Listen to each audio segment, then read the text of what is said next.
To please turn your phones on silent if you haven't done so after lunch. It's very distracting up on stage if the phone starts to ring. However, please do feel free to share photographs and any content from the session. Our Twitter handle is at @Jaipur Literature Festival or #ZJLF. There will be a 10-minute Q&A afterwards, but please keep your questions and please keep them concise. Tonight at the Durbar Hall, we will be hosting the BBC World Service as they broadcast their special monthly show, The Arts Hour on Tour. So if you haven't registered already, then you can do so at the production office or at the Delegate Lounge. Nikki Betty is going to be hosting the evening, and she'll be bringing live bands of Raghu Dixit and Kabir Cafe, as well as comedian Aditi Mittal and author Vikram Chandra. Nikki will also hear from the singer and Bollywood actress Monica Dogra. We have 200 spots available here at Durbar, and the session will be starting at 6:45. So if you are interested, you can come and chat to me after the session. Now, without further ado, I would like to introduce our next session, which is Celts from the West, and it is presented by the Patrika Game Changer series. And so I'd like to welcome Bryan Ward-Perkins, who's going to be introducing Barry Cunliffe. Thank you.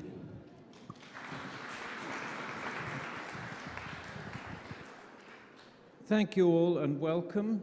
My job is to introduce Barry, and as one does when one's introducing someone, one looks them up on Wikipedia, and I found that actually I should be introducing Sir Barrington Windsor Cunliffe. But to Barry's credit, that is absolutely not what he is. From that, you would get the impression that you were talking to a very posh and remote person. But Barry is infinitely approachable. I have experience of this through my wife. My wife, aged probably about 6, visited his excavations at Fishbourne, one of the first big excavation he did, and she remembers, still all those years later, how interesting Barry was and how he was really engaged with the public who were then going around that site. And Kate, with her husband, were completely entranced.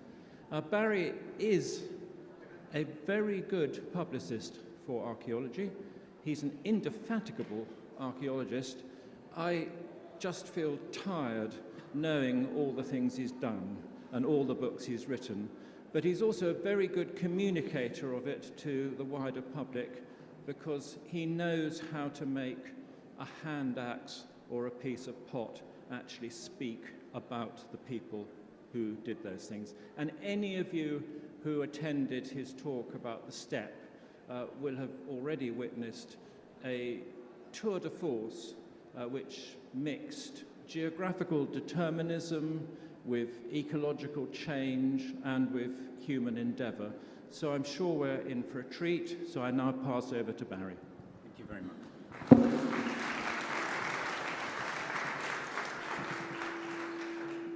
Well, good afternoon, ladies and gentlemen. I expect you feel, as I do, that you've been at this fantastic festival for a whole lifetime. There doesn't seem to be sort of any world outside except the festival world in which we are. And it is an amazing array of stimulation that we're experiencing. We're fortunate enough to experience. Now, talking about Celts from the West is a little far from India. But what I hope to do is to talk about them in a way that helps any archaeologist or historian or anyone interested in archaeology and history to see that a subject, however well you might think it is known, that a subject like this is always developing, it's always changing, and sometimes we have to turn our cherished ideas absolutely on their heads and try and think in the opposite direction. So that's what I want to do today. Can I have the first slide, please? Now, the old idea of the Celts is pretty well summed up in this picture. The idea that there is Europe, the idea that in the center of Europe there was the origin of these people, these barbarian people called the Celts. And the Celts spread out from there in all directions. And we're talking here about the period beginning about 500 BC. That map is about 500 BC. Now that is the traditional view, and it's a view that I want, at least in part, to challenge. The bit I particularly want to challenge is what's going on in the West there, Western France, Spain, and in England, Britain. And I want to challenge the word origin, because the point I want to try and make, I'll give you the end first, so that you can see where I'm coming to. The point I want to make is that the Celtic language and quite a lot of Celtic culture actually starts along the Atlantic facade between Spain and Scotland, and over a long period of time began to penetrate Europe. So I'm, to some extent, turning a part of this preconception on its head. And what I'll do is explore the evidence with you, so you can judge whether you think we're going in the right direction or whether you think we've got it wrong. And that is the immense joy of being a historian or an archaeologist, that you have constantly to be aware of new ideas, and that your cherished ideas are just going to be thrown out of the wind. What I'm going to suggest this afternoon is relatively new. We've been developing it for about the last 5 or 6 years. If I came here in 20 years' time, someone might be talking about it and saying it's absolute rubbish. So ideas in the course of development. Next, please. Now, the Celts. These are people which the classical world of Greece and Rome knew about. And they knew about them firsthand because these barbarians, as the classical world called them, the people who made this funny sound that wasn't proper Greek or Roman, it sounded like bar, bar, bar, so they were called barbarians. These barbarians did impinge upon the Mediterranean world. We know of this from, indeed, a number of historical sources.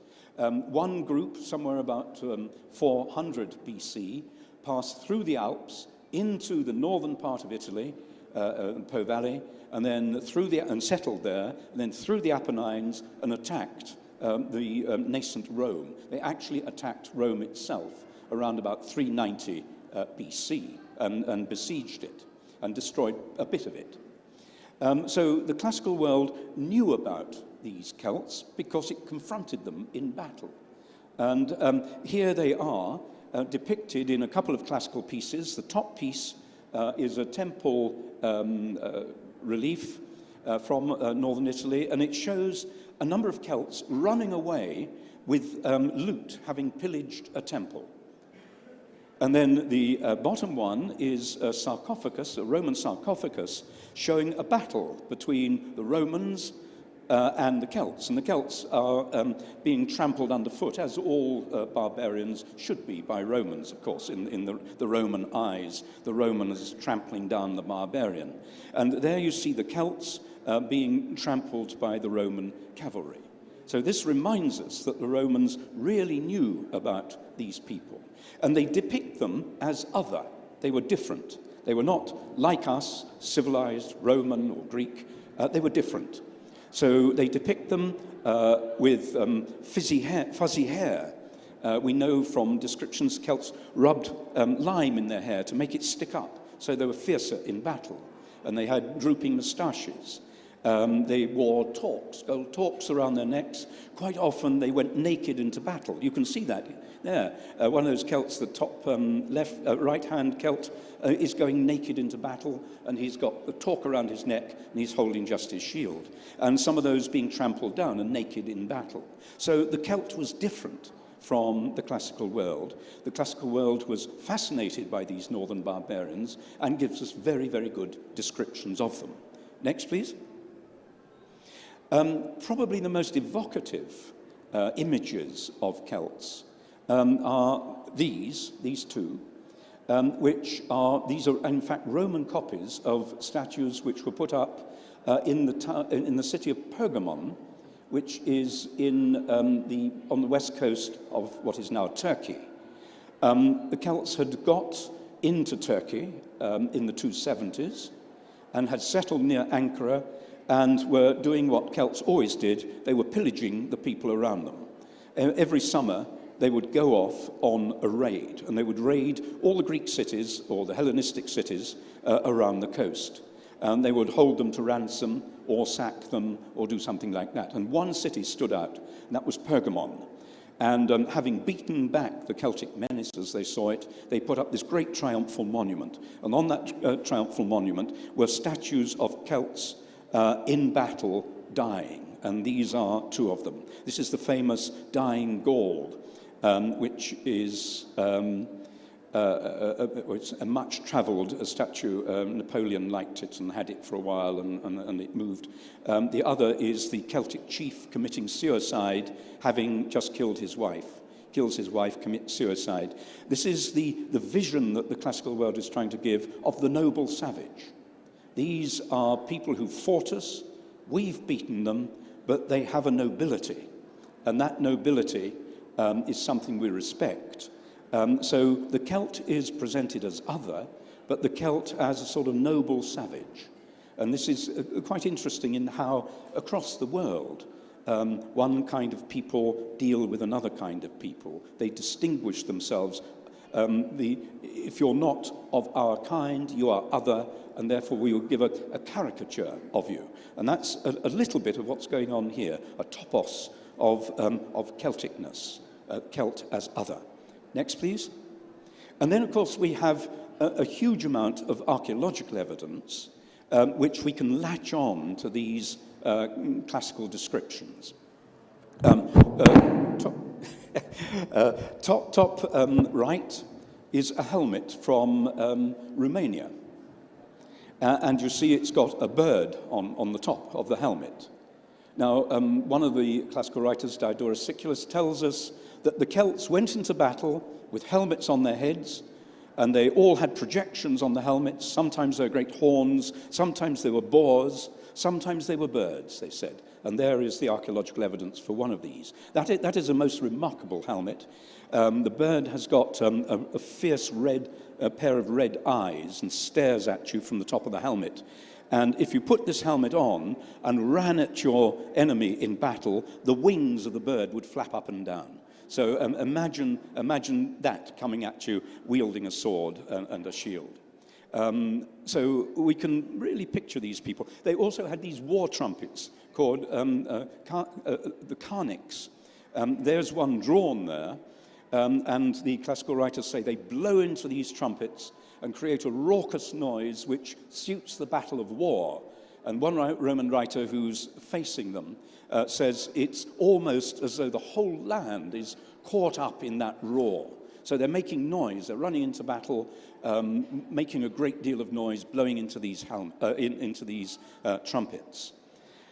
So with and we've got that is actually drawn from a Celtic trumpet which was found in an English river. So we've got archaeological evidence for them. So you can put together, there's a Celt. That's a Celt I made earlier, and for a museum exhibition. And every bit of him is based on either classical description or direct archaeological evidence, usually both. So we can really create people. So that is why Celtic for a European, the word Celt for a European, is a very emotive word. It is deep in our ancestral past, and these are people we can write about, we can read about.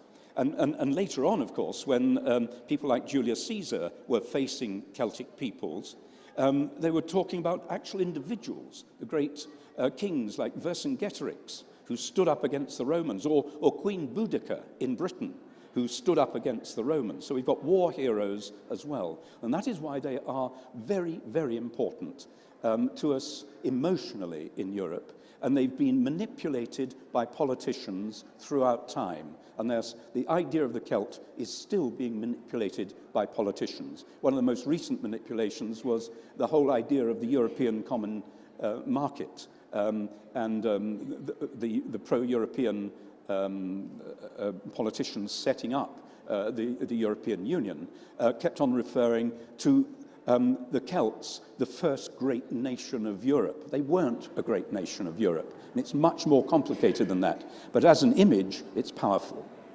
Next, please.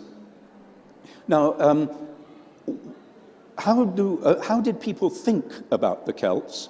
We've got to go back to the 17th century, when the only evidence available was classical texts, the few classical texts which had been coming out of the monasteries, had been translated, and people were beginning to read. So they got these image of Celts fighting Romans, Celts going naked into battle, helmets, and all those things, all those images, but nothing else to go with it. And the other source they had, of course, was the Christian Bible in the Old Testament, with its story of the flood and Noah, and Noah's sons repeopling the world, going out and repeopling the world. And part of that myth saw one of the sons and his entourage moving westwards through Europe. And here is a 17th century writer illustrating that sort of east to west move of people caught up in this myth of biblical myth. So they had this to go on, the idea that people moved from east to west. And it wasn't long before people writing in the 18th century, Breton called Pézran, created a story, a hypothesis, if you like, of the Celts starting somewhere on the Black Sea and rampaging across Europe and attacking Greece and Rome. He had classical evidence for that, and moving into France and moving into Britain. A pure hypothesis based on virtually nothing. But that hypothesis has stuck with us for a very long time. Next, please. It was made more tangible, and new evidence was brought to bear by this man, Edward Lloyd, a Welshman, who was an Oxford academic and, in fact, the director of the Ashmolean Museum. And he was going to write this great Archaeology, the great history of Britain, and he did a lot of research for it.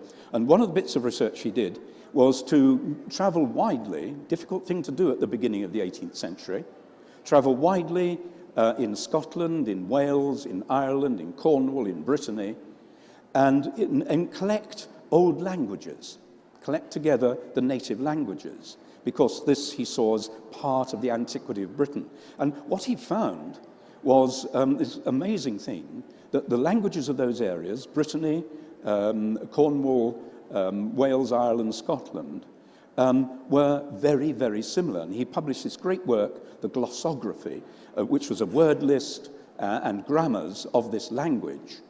And being a Welshman, he wanted to distinguish that language from the language spoken in England. And he decided to call it Celtic. He said, these people are speaking the Celtic language. So he was using that myth and latching this language on. He could have called it Atlantean, he could have called it Language Group A or something like that. He chose to call it Celtic, and we still do. Now, he wanted to understand how that language got to these fringes of Europe, and he just used the old theory, that it was an east to west movement, and that there were waves of people pouring into Brittany, pouring into Spain, where the languages were spoken, and pouring into the British Isles and into Ireland. And this he published in 1709, and remarkably, that theory has stuck for 300 years. It has stuck unchallenged for 300 years, until we began to take it apart in about the 1990s. Next, please. From that moment on, the Celts were in everyone's imagination. They were popular, and people liked Stukely, that wigged man on the left. He was passionate about Celts, and particularly about Celtic religion, and he wrote about the Druids. And he went out, he thought himself as a Druid, he went out into the countryside, saw things like Stonehenge, and said, that must be a Druid temple from our Celtic past. So he was beginning to latch archaeological evidence onto the classical sources, onto the linguistic evidence.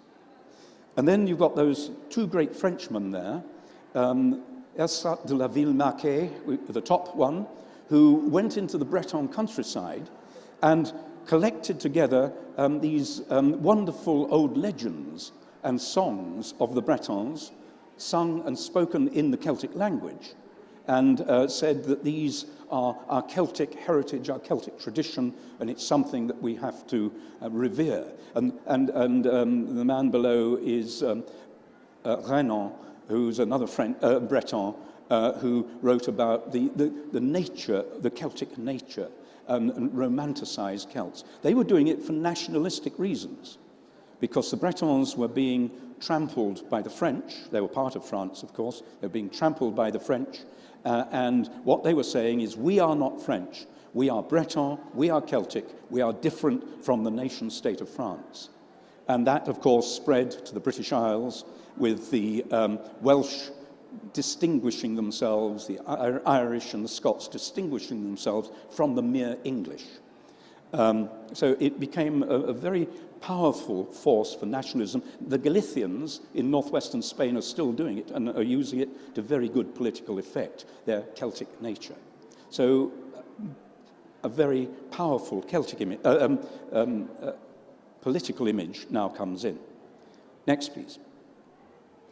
This all culminated in a great book published called Celtic Britain, where all these ideas were brought together. This is about 1880, and from then on, it was up to archaeologists just to show how their meagre evidence, all the bits and pieces dug up, how that meagre evidence could be latched on to this grand theory. And that's what happened. Now, next, please. And so we get this image. This was one I was brought up with. This was one I was taught in university, of Celtic origins somewhere in Middle Europe there. Celts going down into Italy, raiding. Okay, we know that. We've got evidence for that, archaeological and documentary. Celts going eastwards along the Danube, going to raid Greece. They raided the Temple of Delphi, and some of them going across the Bosphorus and the Dardanelles and settling in modern Turkey around Ankara, and then raiding the coasts around. Now, all that bit is okay. I don't want to argue against that. What I find difficult, and so do many of my colleagues now, is the western part. These arrows moving into Britain, moving into Spain. There's no archaeological evidence, no historical evidence for that whatsoever. So how is it that these Celtic languages got there? There is a mismatch then between the model, what we know about the languages, and the archaeological evidence. And when I wrote a book on called The Ancient Celts in 1996, only 20 years ago, I still adhered to the traditional model. But I was very well aware that it didn't work very well in the West, and I put in some hints that it wasn't working. And it's come home to roost, because now I have to do a new edition, which I'm working on at the moment, and I've got to rewrite most of what I said in that book. Next, please. Now, there is new evidence, and let's look at the a little bit of the new evidence. This is a remarkable piece of work. You'll appreciate that north is to the left on this map. It's by Patrick Sims Williams, and what he's done there is to plot all the Celtic names that survive, Celtic place names and so on. And you see the sort of density of Celtic place names are in the West, in Spain, in Western France, and in Britain. There are very few. There are some, but very few, in what it was thought to be the heartland where the Celts originated. Now, there are ways that you can explain this away, but if you were just looking at that map and you had no other preconceptions, you would say, well, perhaps where the Celtic language survives in place names and so on, perhaps that's where the Celtic language actually originated. You wouldn't look at that map and say, well, they all moved into there from Central Europe. So that makes us think, perhaps we've got to wash our minds clear and start looking at the new evidence. Next, please. A colleague of mine, John Cook, a linguist, did just that. He went down into southwestern southwestern Portugal, where that little square is, and looked at a number of inscriptions there. He called them Tartessian. I think that's wrong, but it doesn't matter. He found inscriptions. There's one of them. The lettering is Phoenician. comes from the Phoenicians, who were originally at the east end of the Mediterranean, but had by this stage come and settled on the southern coast of Spain, and bringing a script with them. But when he looked at it, the language in which they're written is Celtic.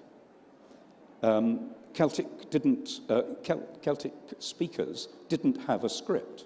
So when a script was introduced, they could begin to write in Celtic, but using the alien script. And that's what this is. And the remarkable thing is, two remarkable things. One is this dates to the 8th century BC, which is very, very early. It takes Celtic back into the Bronze Age.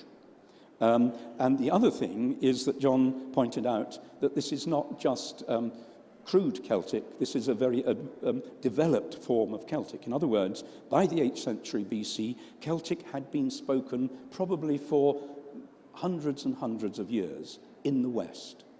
So that is in complete conflict with the old model. Next, please. Now, if we look at what the Greeks thought, where the Celts were, there you see the Greek world in red. And the lines give us the sort of limit of Greek knowledge there. And they were able to name a number of people all the way around the Greek world, barbarian peoples. And they put the Celts in southern France and right across into to the Atlantic area, in just the area where John found these inscriptions with early Celtic language. And this is the earliest Greeks looking at their world in the 6th century BC, long before those Celtic migrations. So all these bits of evidence, these 3 bits of evidence, suggest that Celtic develops very early in the West. Next, please. Now, I don't expect you to be able to read that at all. I just want you to be frightened by it. It's a very recent bit of work that's been published in the journal Nature, and it's a particular manipulation of linguistic data for the Indo-European languages, of which Celtic is one, and it uses a phylogenetic approach and algorithms and goodness knows what. I don't know the methodology. But what it does is to produce that tree of languages. And it offers probable dates by which time language splits had occurred. And the Celtic stuff is at the top. And although you can't read the detail, what it says is that, according to this, the Celtic language began to be distinguished as early as 4000 BC, and by 900 BC, we were getting quite fine divisions of the Celtic language, such as are spoken in Celtic, the differences between, say, Welsh and Irish were beginning to form by 900 BC. So this is absolutely revolutionary as far as old-style linguistics was concerned. This is a totally new way of looking at the evidence. And it says the same as the archaeological evidence and the classical evidence, that Celtic, the word Celt and the language, presumably, which was spoken by them, starts very early in parts of the West.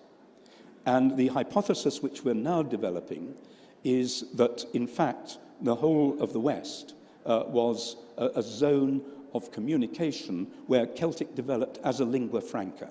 Now, Celtic is, as I said, an Indo-European language, and it spread probably with the first farmers. I think that's the best explanation. Spread into Europe by land and by sea, and we know that by 5500 it was already established in parts of the Atlantic facade. Next, please. So let's go to the Atlantic facade. I'm turning maps upside down. I find it always better. It stops us thinking in our old comfortable ways if we turn our maps around. It makes us think differently. It's a different cognitive geography, and it's very important that we shake our old cognitive geographies. Now, what I'm trying to say there is if you try and simplify the western part of Europe and how the connectivities work, you've got a West Mediterranean basin, and it all works as one. You've got a sort of Central European mass, the blue vertical lines, that all works as one. But you've also got an Atlantic facade from Morocco up to Scotland, including Scotland. And that Atlantic facade is a zone, using the jargon, a zone of connectivity. Through time, there is masses and masses and masses of archaeological evidence to show that people were in contact along that zone over thousands and thousands of years. And if they were in contact, the likelihood is that they were able to communicate with each other. And I just want to show you some of the evidence for that contact. Having sort of moved from being very dissatisfied with the book I wrote in 1996, I then spent a long time looking at that Atlantic facade and wrote about it in another book called Facing the Ocean, where I sort of brought together these ideas of a continuity of connectivity. Archaeologists like words like that, but I'm sure you'll understand what I mean. Now, let me illustrate that. Next, please. If we look at a single artifact, and here is a brilliant sort of green stone type of axe, wonderful, evocative artifact. If we look at that, these were made, and we actually know the source, in the Eastern Alps. And the black spots show where they were distributed sometime in the 4th millennium BC. And you'll see they were distributed all over Europe, and by land, by river and by sea, and they even got to northern Scotland. Now, I'm not suggesting for one moment that someone went to the Eastern Alps and got a sack full of these and marched through Europe and started selling them as he went, and ended up selling his last one in Scotland. It doesn't work like that. But these were items of immense value and status, and they were exchanged between elites, from one elite to another, to another, to another. And what it shows you, what the distribution of those show you, is the routes along which ideas, commodities, trading, exchange passed. And it's the river routes and the sea routes. People, as long ago as 4000 BC, were in close contact through these connectivities. Next, please. Another bit of evidence, if we look at just the coast itself, is a particular kind of monument called a burial monument called a passage grave. That's one in Brittany. And the passage grave is essentially a mound of stones with a chamber underneath for burying the dead and a passage leading from the outside world to the burial chamber. It's quite a complicated idea, and then there are other ideas associated with it, that you take ancestors in, and it's an ancestral tomb, so you're constantly adding new ancestors. There is an art associated with it, and there is a cosmology associated. Some of these passage graves, many of them, are aligned on the solstice, the sun setting on the midwinter or the midsummer solstice. Now, these are very complex concepts, and you find those concepts used in different combinations all the way from Spain to the Orkney Islands. All that dark shaded bit all the way along the Atlantic coast. In other words, those ideas, those very complicated ideas, were spreading. And I would argue you cannot spread ideas like that unless you have a common language, a lingua franca. And I think we would argue that that lingua franca was the Celtic language. This is where the Celtic language was developing to pass ideas from one community to another to another. Next, please. Moving on a bit further into what we call the Beaker period, and I don't want to get into a lot of archaeological jargon here, but there was a particular belief system associated with burial and status which caught on in Europe.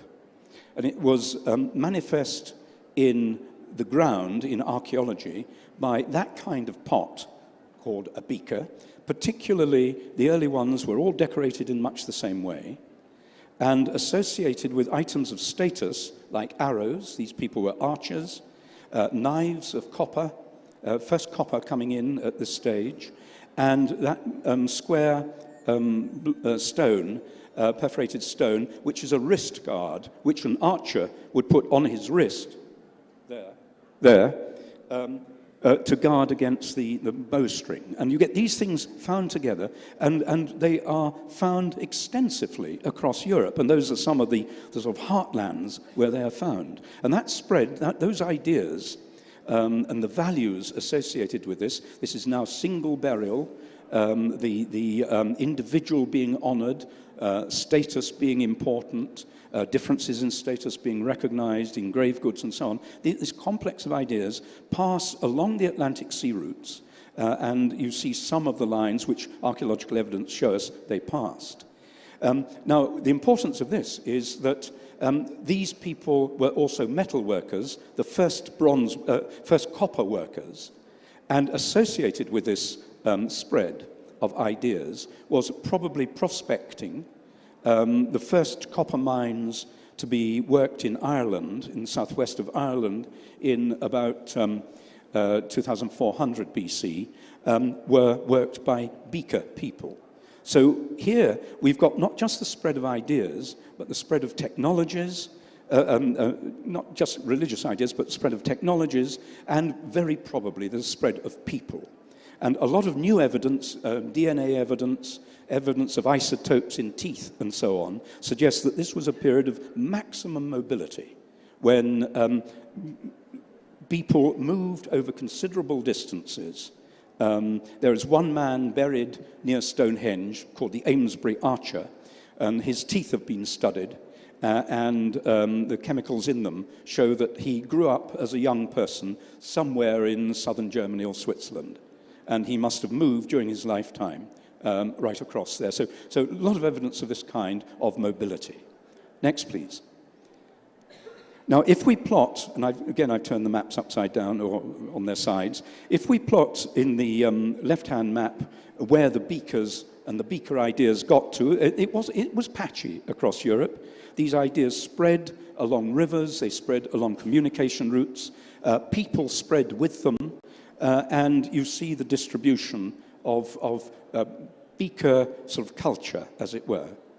And I compare that, and it's a slightly wicked thing to do, I compare that with a different kind of evidence, the linguistic evidence of the distribution of Celtic place names. They do actually match very well.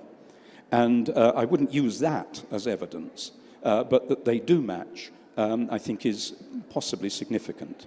But what we're suggesting then is that the Celtic languages developed along the Atlantic sea routes as a lingua franca, and in this period of maximum mobility, somewhere around 2400 to 1800, people took this language into the heartland of Europe.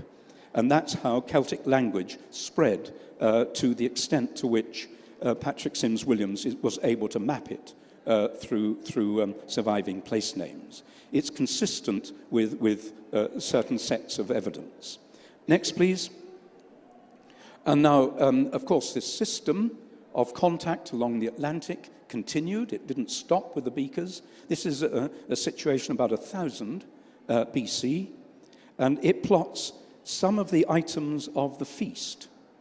The cauldron and the flesh hook. Flesh hook, you would boil up your meat in that great cauldron and use your flesh hook to hoik the meat out. The feast was the center of societies, the social world. And you can see that distribution is essentially an Atlantic distribution. Here is a behavior pattern, a set of social values, which again link this area from south to north. And I would argue that these people were speaking a Celtic language. On the left-hand side, you see a stele, a stone with a circular carving on. That's a particular kind of shield, and there are some swords carved on there. That comes from southwestern Spain, but you get exactly the same kinds of shields, actually a real shield made of leather from a bog in Ireland, which is identical to that shield. You get swords of the kinds shown on that stele, distributed all across southern Britain. So the values and the artifacts of the warrior, the chieftain warrior, which is part of the Celtic ethos, was shared along those seaways.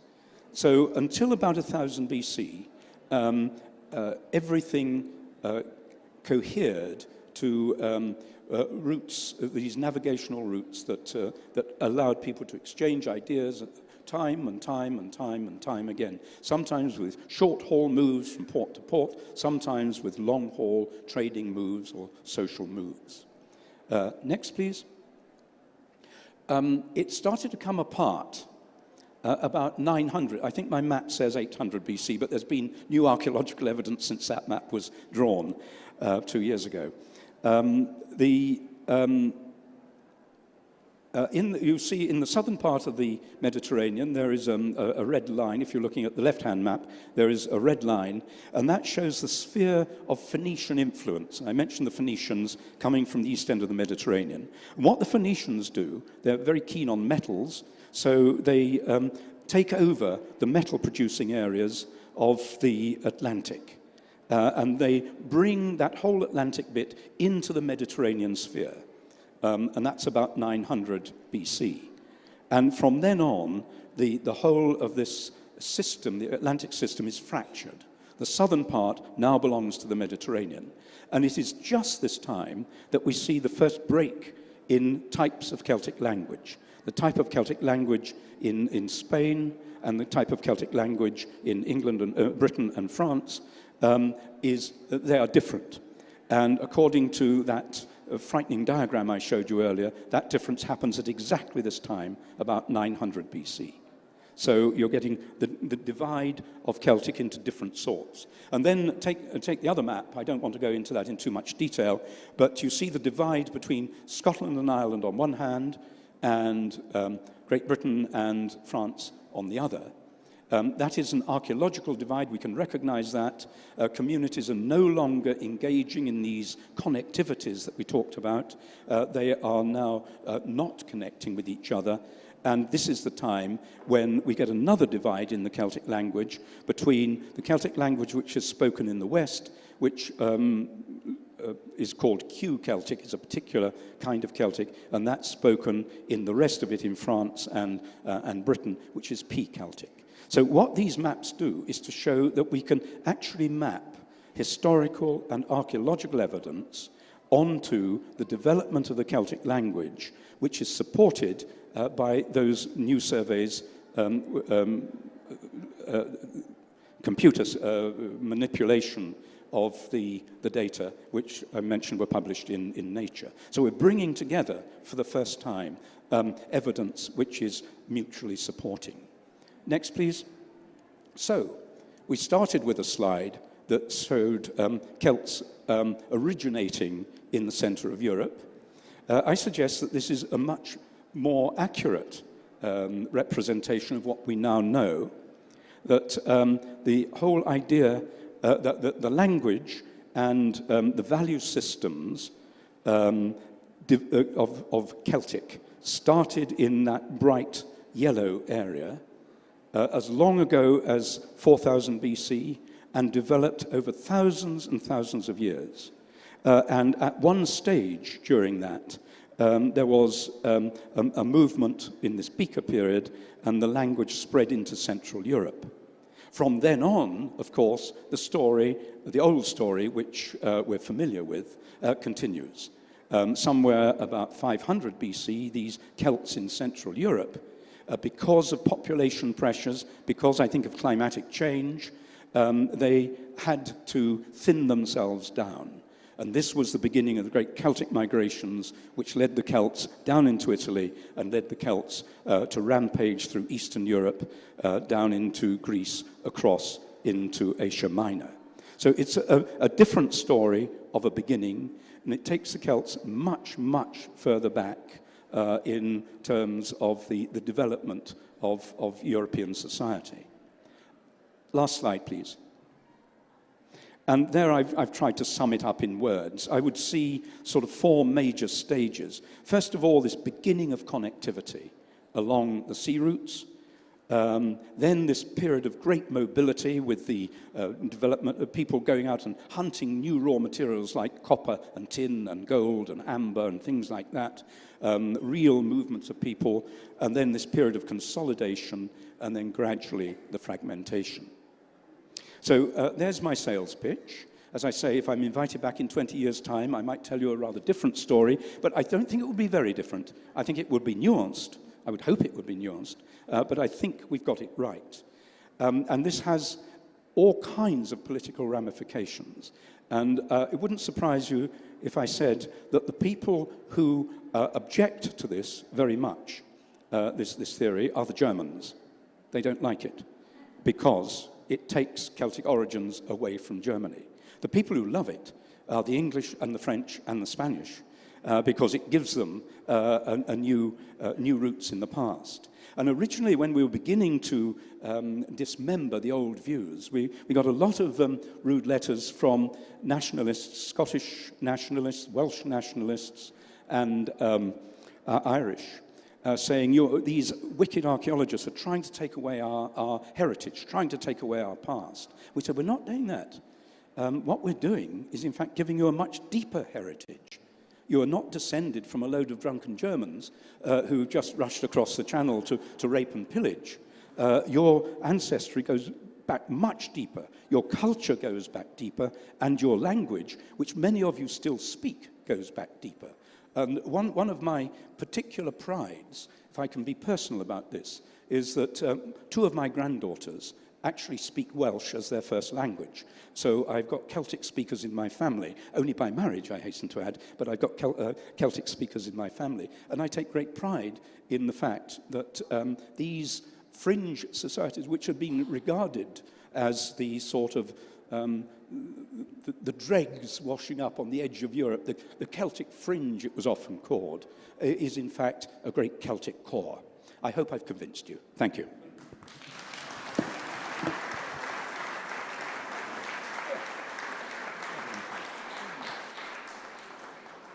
Thank you, Barry, very much.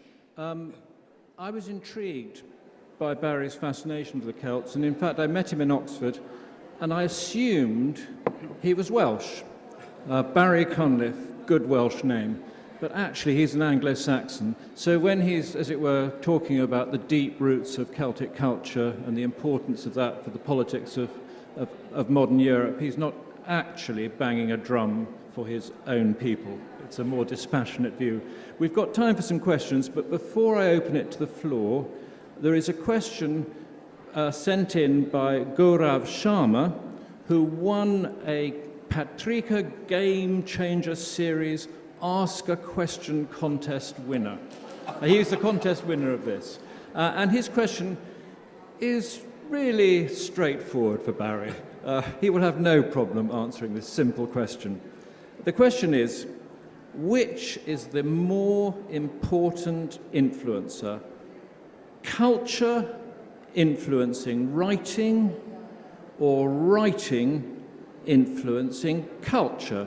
A very difficult question, but one absolutely central to the purpose of the Jaipur Festival. Over to you, Barry. Wow, how long have we got?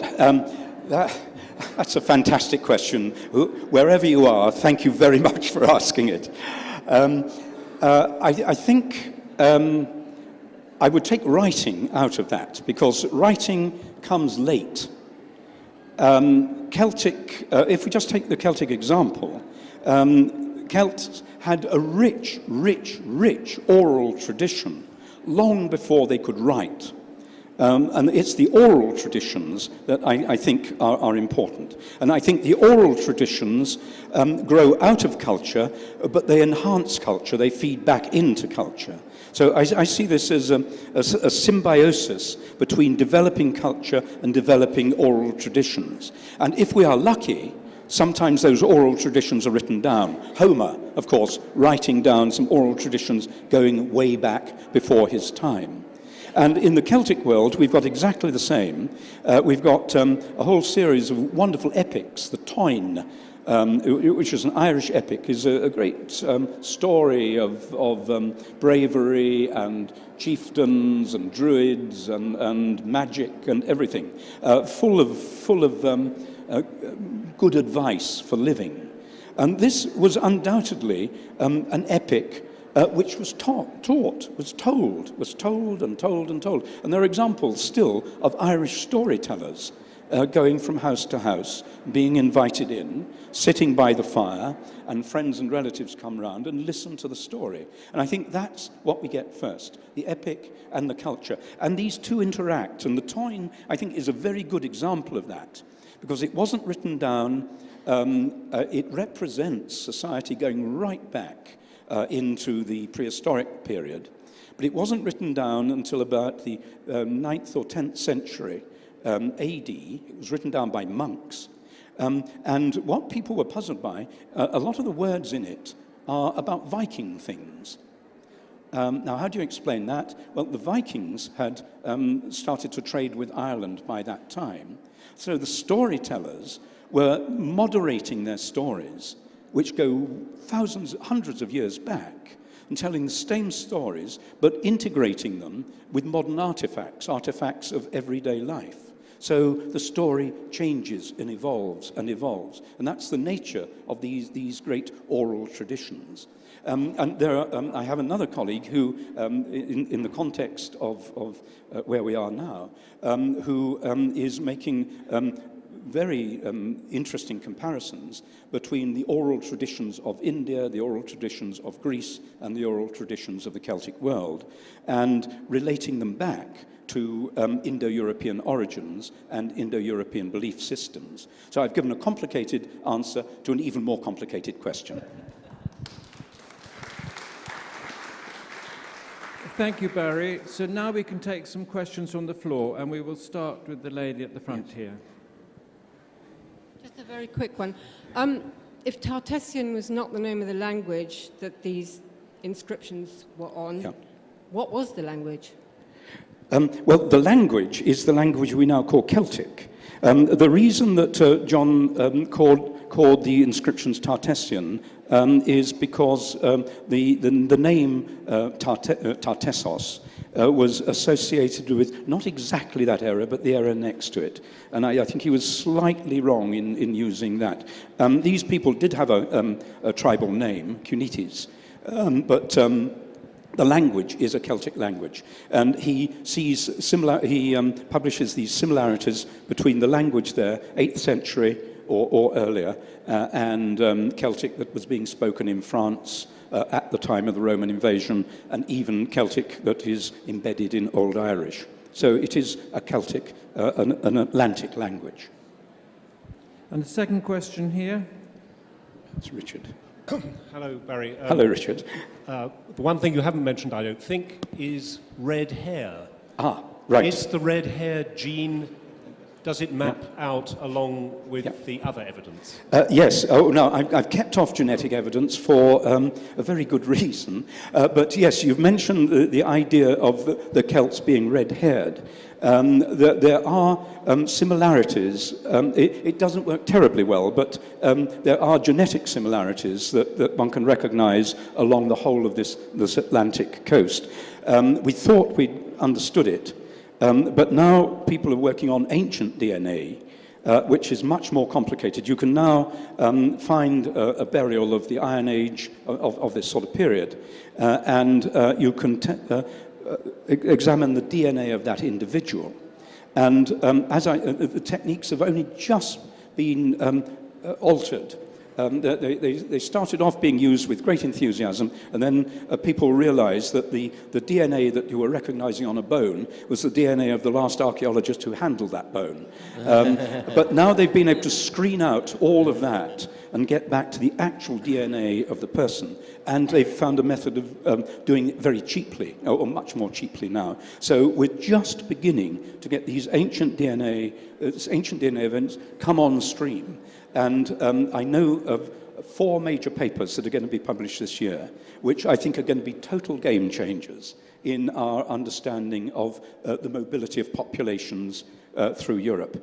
One of the papers already published shows a colossal reading for steppe genes, genes from the Pontic steppes and beyond, right the way through Europe as early as the Neolithic period. So our whole idea of stability and mobility in Europe is going to change. And we've got people specifically looking at the Celtic question through ancient DNA.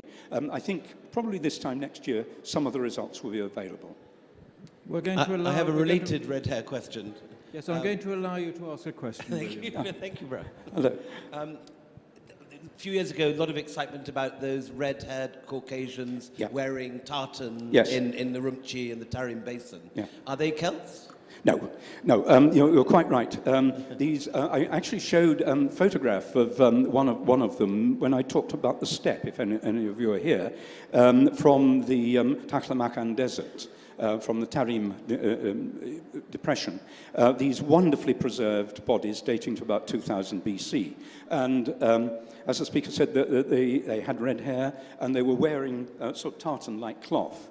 And people immediately got terribly excited about this. They were also sort of Caucasoid. They're not Mongol featured. They're more Western than they were Eastern. And people said, these must be Celts who had got beyond Anatolia and just kept going and ended up in Western China. Absolutely no evidence for that at all. I mean, red hair, some of them may have been red-haired, but red is the colour the hair goes if you've been buried a long time. That's one thing, or quite a lot of hair goes if you've been buried a long time.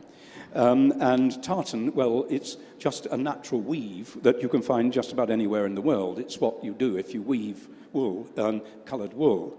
And the DNA work that has been done on them suggests that they do indeed come from the west, northwest, that they probably come from the steppe area, and they are part of the movement of people into the Taklamakan area. It's quite complex. You do get some Chinese moving up into the south through the Hershey corridor into the southern part. But you get these particular people probably started off somewhere in what would now be Kazakhstan, that sort of area, and moved down from that area. But certainly the Celtic thing has gone. It was a good idea, and it got into the press, but no. Very much so. It's been a fascinating couple of days listening to Barry here on the Durbar Hall stage, and thank you, Bryan, for introducing him. Now, I'd also like to thank Patrika Game Changer Series for bringing us this session today. Now, Barry will be available for a book signing just to our left-hand side between the Durbar Hall and the Batak stage, so please head over there if you have any further questions or would like to have a chat. The festival asks for your help to keep Diggy Palace clean, so please look around you, and if you have any rubbish left behind,